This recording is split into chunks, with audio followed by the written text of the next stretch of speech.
1902 साली आरक्षणाच्या रूपाने भेट देणारे छत्रपती शाहू महाराज, मला लाडामान्य आक्रोशड गाणे अमान्य असे सांगणारे साहित्यरत्न अण्णाभाऊ साठे, स्वतंत्राच्या संग्रामात धडाडी कार्य करणारे मौलाना अबुल कलाम आझाद, महात्मा बसवेश्वरजी, माता अहिल्याबाई होळकर, माता जिजाऊ, माता रमाई, माता सावित्रीबाई फुले यांना आजच्या या कार्यक्रमाच्या निमित्तानं विनम्र अभिवादन. आणि पंचशील मंडळ हे म्हणजे सोसायटीज या मोहोळ शहरामध्ये, या मोहोळ तालुक्यामध्ये सोसायटी म्हणून या ठिकाणी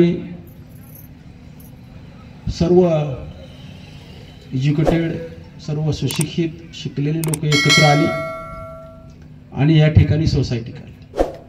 आम्हाला असं वाटायचं की फक्त त्यांनी राहण्यासाठी आणि आपला उदरनिर्वाह याच्यासाठीच त्यांनी फक्त इथं सोसायटी काढलेली आहे.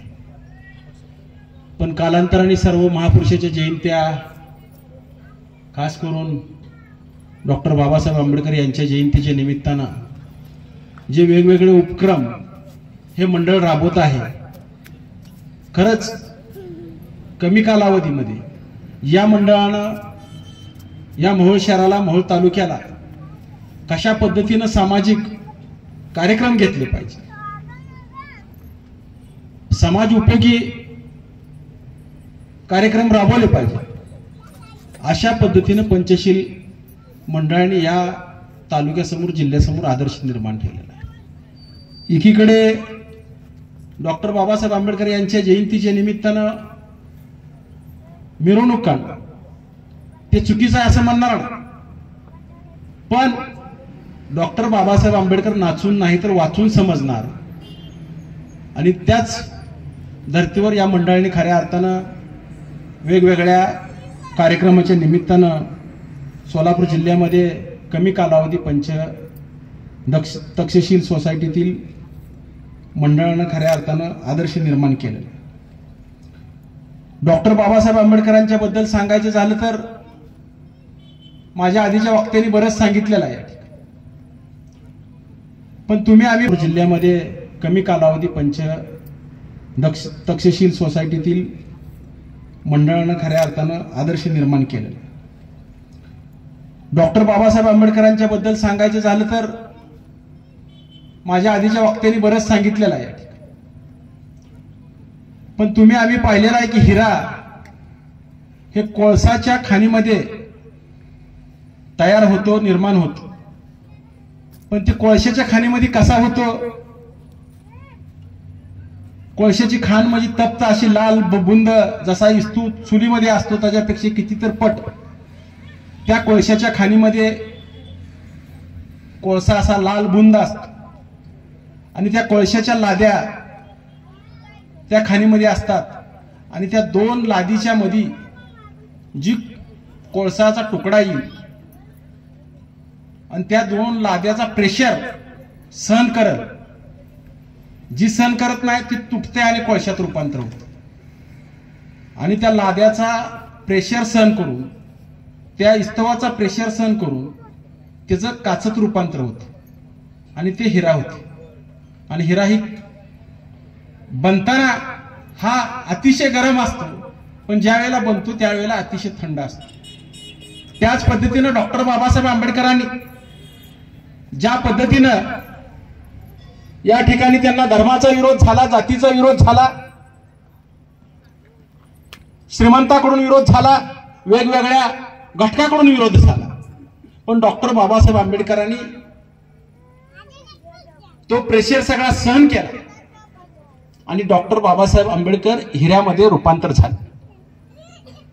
आणि या भारत देशाला एक घटना दिली. अमेरिका, आज आपण पाहतो अमेरिका असेल, इंग्लंड असेल आणि नंतर भारताचं नाव घेतलं जातं, पण अमेरिकेची घटना 1776 ला लिहिली गेली होती आणि भारताची घटना 1950 च्या आसपास लिहिली गेली. म्हणजे जवळजवळ 250 वर्ष आपल्या आधी अमेरिकेची घटना लिहिली गेली. इंग्लंडची तर 350-400 वर्ष झालं आपल्या आधी घटना लिहिलेली. पण डॉक्टर बाबासाहेब आंबेडकरांनी जी घटना लिहिली ती आज त्या घटनेवर हा देश चालतो म्हणून आज आपण अमेरिकेच्या इंग्लंडच्या बरोबरीनं या ठिकाणी या जगामध्ये वावरताना दिसतो। फक्त हा दृष्टिकोन डॉक्टर बाबासाहेब आंबेडकरांनी लिहिलेली घटना, त्यामुळेच खऱ्या अर्थानं आज भारताचं नाव अमेरिकेच्या इंग्लंडच्या बरोबर आहे। मला आवर्जून या ठिकाणी सांगायचं, त्यांनी बौद्ध धर्म स्वीकारला आणि बौद्ध धर्म स्वीकारल्यानंतर या ठिकाणी मग हिंदू धर्म असेल, मुस्लिम धर्म असेल, शीख असेल, ख्रिश्चन असेल,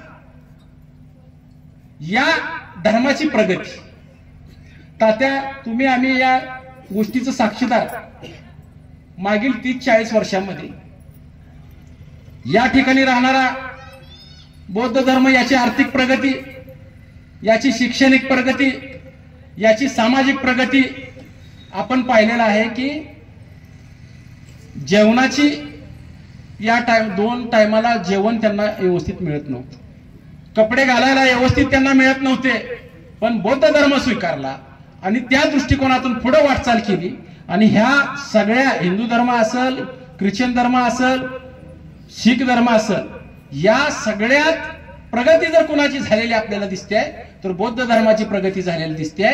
आणि हे देखील दूरदृष्टी डॉक्टर बाबासाहेब आंबेडकरांनी त्यावेळेला पाहिली, म्हणून आज खऱ्या अर्थानं आर्थिक प्रगती असेल, सामाजिक प्रगती असेल, हे बौद्ध धर्माची झालेली आपल्याला दिसते। स्पर्धेमध्ये जर आपण विचार केला तर बौद्ध धर्म हा या इतर धर्मापेक्षा आर्थिक दृष्ट्या असेल, सामाजिक दृष्ट्या असेल, हे मागून पुढे चाललेलं आहे आणि हे डॉक्टर बाबासाहेब आंबेडकरांनी ओळखलं होतं, म्हणून या धर्माची स्थापना केली आणि त्या धर्मावर चालणारे आज आपल्याला आर्थिक प्रगतीकडे, सामाजिक प्रगतीकडे, शैक्षणिक प्रगतीकडे जात असताना पाहायला मिळत आहे। हे देखील डॉक्टर बाबासाहेब आंबेडकरांची दूरदृष्टी। मला आवर्जून या ठिकाणी सांगायचं आहे, टोकळे सरांनी, मी ज्या वेळेला 24 वर्षापूर्वी मोहोळमध्ये क्रिकेट स्पर्धा, नाईट क्रिकेट स्पर्धा भरवल्या होत्या, टोकळे साहेब त्या ठिकाणी मोहोळला नुकतेच अधिकारी म्हणून आले होते। आमच्याकडे पोरांकडे पैसे नव्हते, पण आम्हाला नाईट क्रिकेट स्पर्धा भरवायच्या होत्या। आम्हाला माहित नव्हतं की आम्हाला वाटायचं आकडा टाकून किंवा शेजारच्या दुकानातून घेऊन ती नाईट क्रिकेट स्पर्धा चालते, पण त्याला मीटर घ्यावा लागत होता। तात्पुरता मीटर घ्यायला आमच्याकडे पैसे नव्हते, तर त्यावेळेला स्वतः टोकळे साहेबांनी 7,000 रुपये स्वतःच भरलं आणि तुम्ही खेळाडू आहे, तुम्हाला मदत करणं माझं काम आहे म्हणून त्या ठिकाणी मोहोळ तालुक्यातल्या आणि सोलापूर जिल्ह्यातल्या, मोहोळ तालुक्यातली पहिली नाईट क्रिकेट स्पर्धा आणि सोलापूर जिल्ह्यातली तिसरी नाईट क्रिकेट स्पर्धा या मोहोळ तालुक्यामध्ये आदरणीय ठोकळे साहेबांच्या सहकार्यामुळे या ठिकाणी भरू शकलो। या ठिकाणी मला आवर्जून या ठिकाणी उल्लेख करावासा वाटतो। आमदाराच्या बाबतीत या ठिकाणी प्रस्ताव करत असताना साहेबांनी सांगितलं की प्रस्तावना मिळाल्यानंतर चालू होती। आमदार साहेबांचा सत्कार, राजाभाऊ खरेंचा सत्कार करत असताना मी देखील त्या ठिकाणी उपस्थित होतो आणि आपण मागणी केली की इथं बुद्ध विहार झालं पाहिजे, ह्याला निधी दिला पाहिजे, पण आमदार साहेबांनी इथल्या कंपाऊंडसाठी 25 लाख रुपयाचा निधीचं पत्र या ठिकाणी दिलेलं आहे आणि ते लवकरच आपल्याला काम चालू झालेलं दिसेल। मला आमदार साहेबांनी देखील सांगितलं आणि ठोकळे साहेबांनी देखील या ठिकाणी सांगितलं। आणि राजकीय फार काय मी या ठिकाणी बोलत नाही, पण बोलल्याशिवाय समजणार बी नाही। या मोहोळ तालुक्यामध्ये अनेक वर्ष सत्ता एक अधिकारीशाही, गेल्या 30 ते 35 वर्ष झाले एकाच माणसाकडे सत्ता होती आणि इथल्या सत्ता असताना देखील इथल्या एसटी बस डिपोचा प्रश्न असेल, इथल्या उपजिल्हा रुग्णालयाचा प्रश्न असेल, इथल्या क्रीडा संकुलाचा प्रश्न असेल, इथल्या अनेक विकासाच्या गोष्टीचे अनेक प्रश्न असतील, हे गेल्या 30-35 वर्षामध्ये सुटलेले नाहीत आणि चळवळीत काम करणारा राजाभाऊ खरे या तालुक्याचा आमदार झालेला आहे आणि त्यांचा प्रतिनिधी म्हणून या ठिकाणी मी आश्वस्त करतो की येणाऱ्या काळामध्ये हे सर्व प्रश्न आपल्याला सुटलेले दिसतील, एवढंच या ठिकाणी मी सांगतो। मला या ठिकाणी बोलवलं, मान सन्मान केला, सत्कार केला, बोलण्याची संधी दिली, त्याबद्दल मंडळाचं मी मनापासून आभार मानतो आणि आभार मानत असताना एवढंच सांगतो की डॉक्टर बाबासाहेब आंबेडकरांनी ज्या वेळेला अन्याय झाला त्या वेळेला बंड करण्याची भूमिका डॉक्टर बाबासाहेब आंबेडकरांनी खऱ्या अर्थाने घेतली। मग महाडमध्ये चौदार तळ्याचं आंदोलन असेल किंवा मनुस्मृती जाळण्याचं काम डॉक्टर बाबासाहेब आंबेडकरांनी केलं। त्याच पद्धतीने ज्या वेळेला आपल्यावर अन्याय अत्याचार होईल त्या वेळेला बाबासाहेबाला आठवून आपण देखील बंड केलं पाहिजे अशा प्रकारची अपेक्षा करतो। पुन्हा एकदा या मंडळानं अतिशय चांगल्या पद्धतीने कार्यक्रम घेतला। ह्यांचा या मंडळाचा आदर्श इतर मंडळांनी देखील घ्यावं अशा प्रकारचं काम या मंडळाचं आहे। या मंडळाला मनापासून मी खूप खूप शुभेच्छा देतो। इथंच थांबतो। जय हिंद, जय महाराष्ट्र, जय भीम।